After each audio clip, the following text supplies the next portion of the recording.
So this is the million dollar mind and body framework masterclass. This is to get off the cycle of yo-yo dieting, exercise, and burnout. No matter what the reasons why, you have a cycle that's going on.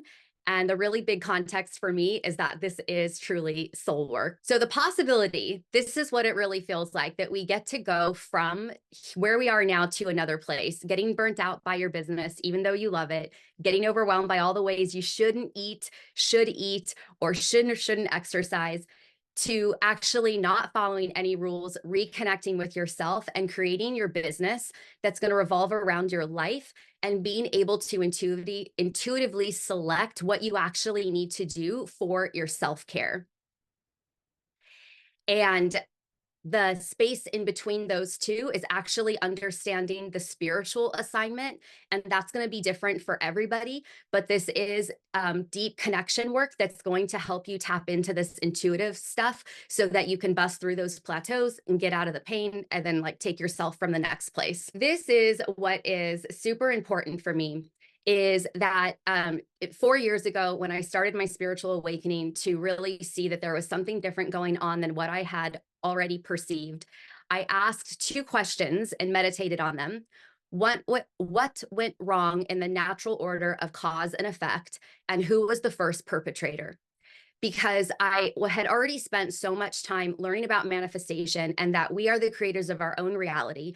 And I couldn't understand. At the time, I was still in pain. At the time, my inflammation in my lower GI was just starting to flare after like 10 years of it not being in a flare.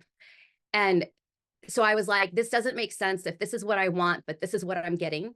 And in 2020, as you know, there was a lot of problems. And I'm like, well, if hurt people, who were the first people to hurt?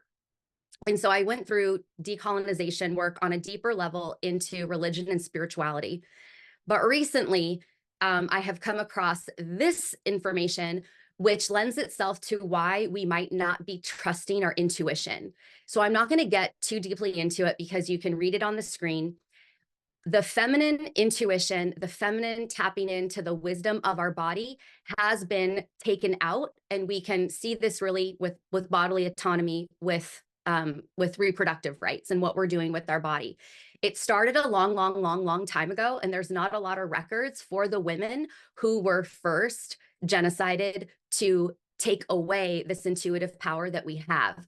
So there is a very deep context to why we might not be listening to our body, and then why our body might be presenting itself and holding on weight or having pain. And just like to remind you, like, been there, done that with both of them.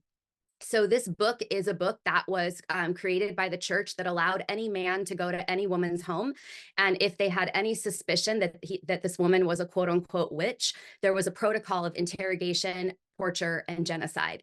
So that's the kind of ancestral stuff that we all have from the feminine. And it's important because this is deep unconscious work.